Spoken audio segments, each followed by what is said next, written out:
നമസ്കാരം. നെയ്യാറ്റിൻകരയിൽ നിന്ന് അവിശ്വസനീയമായിട്ടുള്ളൊരു വാർത്ത കേൾക്കാനിടയായി. ഗോപൻ എന്ന് പേരുള്ളൊരു സ്വാമി, അദ്ദേഹം ഒരു സുപ്രഭാതത്തിൽ സമാധിയായിരിക്കുന്നു.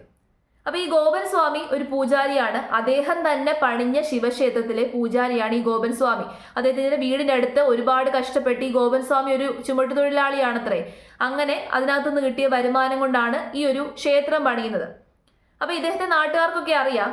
പക്ഷെ ഈ സമാധിയായ വിവരം നാട്ടുകാർ അറിഞ്ഞില്ല. അദ്ദേഹത്തിന് എന്തു പറ്റി, ഇനി മിസ്സിംഗ് ആണോ, എന്താണ് സംഭവിച്ചത് എന്നുള്ള കാര്യത്തിൽ നാട്ടുകാർക്ക് യാതൊരു രീതിയിലുള്ള വ്യക്തതയുമില്ല. അപ്പൊ ഈ ഗോപൻ സ്വാമിയുടെ 2 ആൺമക്കളുണ്ട്. ഈ 2 ആൺമക്കള് പോസ്റ്റർ അടിച്ച് നാട്ടിലെങ്ങും ഒട്ടിച്ചപ്പോഴാണ് നാട്ടുകാർ ഈ വിവരം അറിയുന്നത്.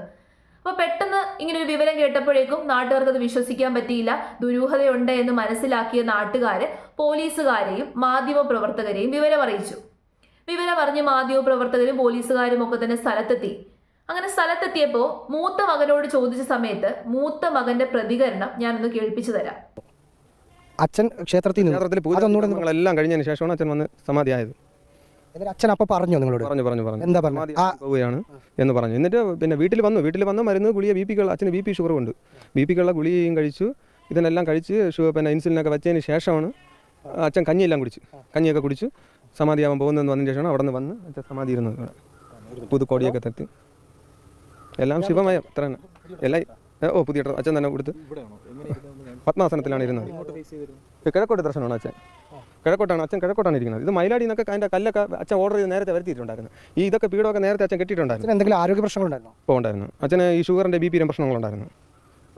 അതായത് ഈ പഞ്ചാമൃതം കഴിച്ച് ഷുഗർ വന്നപ്പോൾ ഓട്ടോമാറ്റിക്കായിട്ട് ഇത് വരുമല്ലോ. അച്ഛൻ കേരള ചുമട്ട് തൊഴിലാളിയായിരുന്നു. അച്ഛൻ കഷ്ടപ്പെട്ട് പിന്നെ ചുമട്ട് തൊഴിൽ അച്ഛൻ ഒരുപാട് ജോലികളെല്ലാം ചെയ്ത് കഷ്ടപ്പെട്ടിട്ടാണ് ഈ അമ്പലം ഉണ്ടാക്കുന്നത്. അപ്പോൾ ഈ നാട്ടുകാർക്ക് വിട്ടുകൊടുക്കാത്തതിൻ്റെ ഒരു ദേഷ്യം അവർക്കുണ്ട്. അപ്പോൾ ഇങ്ങനെയായിരുന്നു മകന്റെ പ്രതികരണം. ഈ പ്രതികരണത്തിൽ തന്നെ ഒരു അവ്യക്തത ഫീൽ ചെയ്യുന്നില്ലേ? സമാധി ഇരിക്കാൻ പോകുന്ന ഒരു വ്യക്തി മരുന്ന് കഴിച്ചു അത്രേ. BP ഷുഗറിന്റെ മരുന്ന് കഴിച്ചു, ഇൻസുലിൻ എടുത്തു.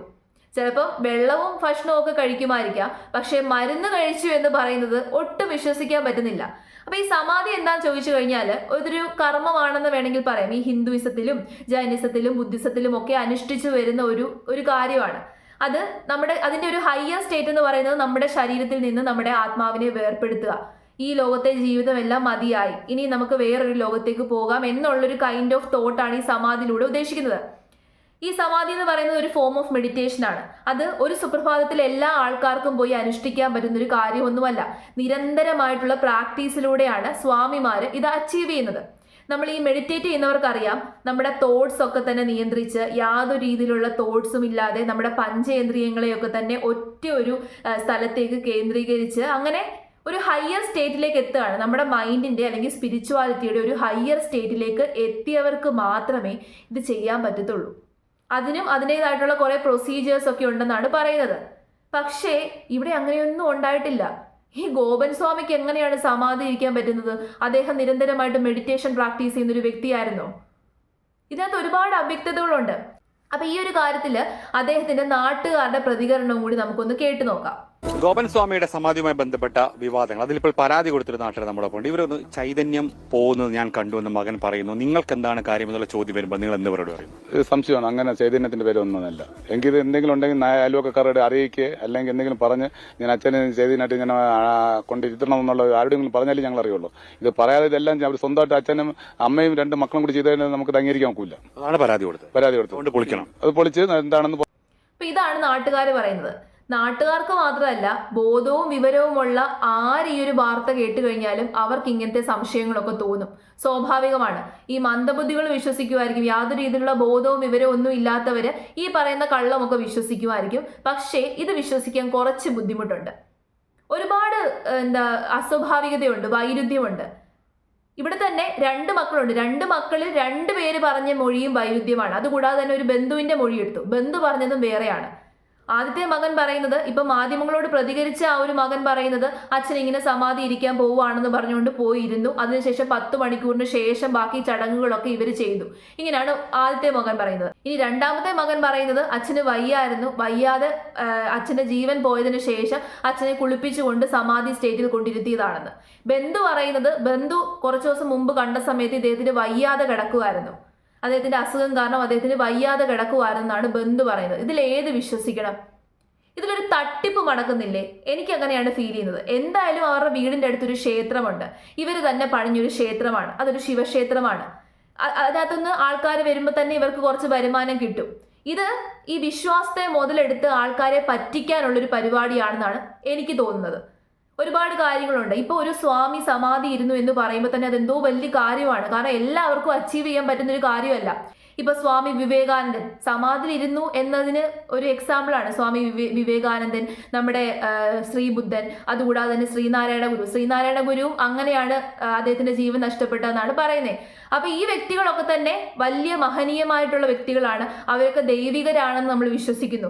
അതേപോലെ ഇദ്ദേഹം ഒരു ദൈവികമായിട്ടുള്ള ഒരു കഴിവുള്ള ഒരു വ്യക്തിയാണ്, ഒരു വലിയ സ്വാമിയാണ്. അദ്ദേഹം സമാധി ഇരുന്നു. അങ്ങനെ കുറച്ച് കഴിയുമ്പോൾ ചിലപ്പോൾ ഒരു റൂമർ സ്പ്രെഡ് ആവും, ഈ ഇദ്ദേഹത്തിന്റെ സമാധി പോയി കണ്ട സമയത്ത് എനിക്ക് ഇന്നത് നടന്നു, എൻ്റെ രോഗം ഭേദമായി, ഇങ്ങനെ ഒരു ചെറിയ റൂമറൊക്കെ ഒന്ന് സ്പ്രെഡ് ആക്കി കഴിഞ്ഞു കഴിഞ്ഞാൽ പിന്നെ നാട്ടുകാർ എന്ത് ചെയ്യും? അവിടേക്ക് വരും, സ്വാമിയെ കാണും, സ്വാമിയുടെ സമാധി വന്നിട്ട് പൈസ സമർപ്പിക്കും. ഒരു ബിസിനസ് ആയില്ലേ? അതിനുള്ള പരിപാടിയാണോ ഇവർ ചെയ്തത് എന്നതാണ് ഇപ്പൊ സംശയിക്കേണ്ടത്. ഒന്നെങ്കിൽ 3 തരത്തിൽ ഇവിടെ സംഭവിക്കാം. ഒന്നെങ്കിൽ അദ്ദേഹത്തിന് വയ്യാതെ കിടക്കുവായിരുന്നിരിക്കാം, നാച്ചുറൽ ആയിട്ടായിരിക്കാം അദ്ദേഹത്തിന് ജീവൻ നഷ്ടപ്പെട്ടത്. അതിനുശേഷം അദ്ദേഹത്തിന്റെ ബോഡി അവിടെ കൊണ്ടുവച്ചിട്ട് ഈ ആൾക്കാർ ഇങ്ങനെ ഒരു സമാധിയൊക്കെ ഉണ്ടാക്കിയതായിരിക്കാം. രണ്ടാമത് ഇതുപോലെ സമാധി കൊണ്ടുപോയി അദ്ദേഹത്തെ ഇരുത്തിയിട്ട് അദ്ദേഹത്തിന്റെ മണ്ടയ്ക്ക് ഇതൊക്കെ വെച്ചതായിരിക്കാം. മൂന്നാമതെന്ന് പറയുന്നത് ദ വേഴ്സ്റ്റ് കേസ് സെനേറിയോ, മൂന്നാമത് അതായിരിക്കും സംഭവിച്ചത്. ചിലപ്പോൾ ഒരു പക്ഷേ വീട്ടുകാരെല്ലാവരും കൂടി ചേർന്നിട്ടായിരിക്കാം അദ്ദേഹത്തിന് അങ്ങനെ ഒരു അവസ്ഥ വരുത്തിയത്. ഇതിന് 3 സാധ്യതയുണ്ട്. പക്ഷെ 3 കാര്യമാണെങ്കിലും ഇവിടെ ചെയ്തത് തെറ്റാണ്. ഇനി അദ്ദേഹം നാച്ചുറൽ ആയിട്ട് അങ്ങ് പോയതാണെങ്കിൽ പോലും ഇത് ചെയ്തത് തെറ്റാണ്. കാരണം ആൾക്കാരെ പറ്റിക്കുകയാണ് ഇവർ ചെയ്തത്. എന്തുമായാലും ഇവിടെ എന്താണ് സംഭവിച്ചത് എന്ന് മനസ്സിലാക്കണമെന്നുണ്ടെങ്കിൽ ആ സമാധി പൊളിച്ചിട്ട് അദ്ദേഹത്തിന്റെ ശരീരം പോസ്റ്റ്മോർട്ടത്തിന് കൊടുക്കണം, എങ്കിൽ മാത്രമേ പറ്റത്തുള്ളൂ. അതിന് സമ്മതിക്കത്തില്ലെന്നൊക്കെ പറഞ്ഞുകൊണ്ട് 3 ആൾക്കാർ ബഹളം വെക്കുന്നുണ്ട്. ഭയങ്കര ബഹളമൊക്കെയാണ് വീട്ടിൽ. ഇപ്പൊ കളക്ടറാണ് ഇനി അതിനകത്തൊരു തീരുമാനം എടുക്കേണ്ടത്. നമ്മുടെ നാടിന്റെ ഒരു പോക്ക് നോക്കിക്കേ. വിവരമില്ലായ്മ, ബോധമില്ലായ്മ, ആൾക്കാരെ പറ്റിക്കുക, ഏത് വിധേനയും ആൾക്കാരെ പറ്റിക്കാൻ വേണ്ടിയിട്ട് നോക്കി നടക്കുകയാണ് ആൾക്കാർ. സ്വന്തമായിട്ട് ക്ഷേത്രം പണിയുന്നു. അങ്ങനെ ഒരു മനുഷ്യനൊരു സുപ്രഭാതത്തിൽ ഒരു ക്ഷേത്രമൊക്കെ പണിയാൻ പറ്റുമോ? ഇങ്ങനെ കാണുന്ന ക്ഷേത്രങ്ങളിലൊക്കെ പോകാനിരിക്കുന്നവരെ വേണം ആദ്യം തല്ലാൻ.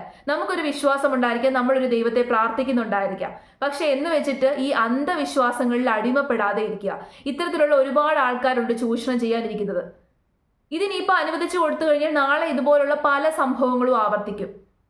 അദ്ദേഹത്തിന് എന്താണ് സംഭവിച്ചത് എന്നുള്ളത് ആർക്കും അറിയില്ല. ഇനി അങ്ങനെയല്ല, അദ്ദേഹം യഥാർത്ഥത്തിൽ സമാധി ഇരുന്നതാണെന്നുണ്ടെങ്കിൽ എന്തുകൊണ്ട് നാട്ടുകാരെ അറിയിച്ചില്ല? ഒരാളെയും അറിയിക്കാതെ ഒരു സുപ്രഭാതത്തിൽ അദ്ദേഹം സമാധി ഇരുന്നു എന്ന് പറഞ്ഞുകൊണ്ട് നോട്ടീസ് അടിച്ച് ഇറക്കി കഴിഞ്ഞു കഴിഞ്ഞാൽ ആർക്കും വിശ്വസിക്കാൻ പറ്റത്തില്ല. വിശ്വാസങ്ങളെ ഇതുപോലെ മുതലെടുക്കുന്ന, വിശ്വാസങ്ങൾ വെച്ചിട്ട് ആൾക്കാരെ അടിമകളാക്കിക്കൊണ്ടിരിക്കുന്ന ഇത്തരത്തിലുള്ള ആൾക്കാരെ ഒരു കാരണവശാലും പ്രോത്സാഹിപ്പിക്കാൻ പാടില്ല. എന്ത് കാര്യമാണെങ്കിലും നമ്മൾ എഫോർട്ട് എടുത്തെങ്കിൽ മാത്രമേ നടക്കത്തുള്ളൂ. ഇപ്പൊ താൻ ബാധി ദൈവം ബാധി എന്ന് പറയുന്നത് കേട്ടിട്ടില്ലേ? നമ്മൾ ചെയ്തു കഴിഞ്ഞാൽ അതിനുള്ള റിസൾട്ട് കിട്ടും. അല്ലാതെ ഇതുപോലെ പോയി അന്ധവിശ്വാസങ്ങളിലൊന്നും അടിമപ്പെടാതിരിക്കുക. എന്തെങ്കിലും ഒരു കാര്യത്തിന് വേണ്ടിയിട്ട്, കുറുക്കു വഴിക്ക് വേണ്ടിയിട്ട് പോയി അന്ധവിശ്വാസങ്ങളിൽ അടിമപ്പെടും. നമ്മുടെ കയ്യിലിരിക്കുന്ന ഉള്ള പൈസയും കൂടെ അവിടെ കൊണ്ടുപോയി പണയം വെക്കും. വലിയൊരു സംഭവമാണ് ഇവിടെ നടന്നേക്കുന്നത്. നമ്മുടെ നാട്ടിലെ ഇത്തരത്തിലുള്ള സംഭവങ്ങൾ നടക്കുന്നുള്ളൂ, പരസ്യമായിട്ടാണ് നടക്കുന്നത്. അയാൾ സംസാരിക്കുന്നത് കേട്ടില്ലേ? ശിവമയം. എന്നിട്ട് എല്ലാം കൂടെ എടുത്തിട്ട് ശിവഭഗവാന്റെ മണ്ടയ്ക്കോട്ട് അങ്ങ് വെച്ച് കഴിഞ്ഞാൽ, അല്ലെങ്കിൽ ദൈവത്തിന്റെ മണ്ടയ്ക്ക് വെച്ച് കഴിഞ്ഞാൽ തീർന്നല്ലോ. ദൈവങ്ങൾ ആരും ഇങ്ങനത്തെ കാര്യങ്ങളൊന്നും പറഞ്ഞിട്ടില്ല. മനുഷ്യന്മാർ സ്വന്തം മനസ്സിനെ വിശ്വസിക്കുക, നമ്മുടെ ഹാർഡ് വർക്കിൽ വിശ്വസിക്കുക, കഷ്ടപ്പെട്ട് മുന്നോട്ട് പോവുക എന്നുള്ളതാണ് ദൈവങ്ങൾ പറയുള്ളൂ. അല്ലാതെ എനിക്ക് കൊണ്ടുവന്ന് പൈസ കൊണ്ടുത്താ, എന്നെ കൊണ്ടുവന്ന് പൂജ ചെയ്യും, ഇങ്ങനെയുള്ള കാര്യങ്ങളൊക്കെ തന്നെ നമ്മൾ ക്രിയേറ്റ് ചെയ്തതാണ്, മനുഷ്യന്മാർ ക്രിയേറ്റ് ചെയ്തതാണ്. ഈ വിശ്വാസങ്ങളും ഈ കർമ്മങ്ങളും ആചാരങ്ങളും അനുഷ്ഠാനങ്ങളും ഒക്കെ തന്നെ മനുഷ്യന്മാരുടെ സൃഷ്ടികളാണ്. എന്നിട്ട് അതിന് വേണ്ടിയിട്ട് ഇങ്ങനെ കൊണ്ടുപോയി പൈസ ചെലവാക്കി വെറും ഫൂളുകളാകാതിരിക്കുക.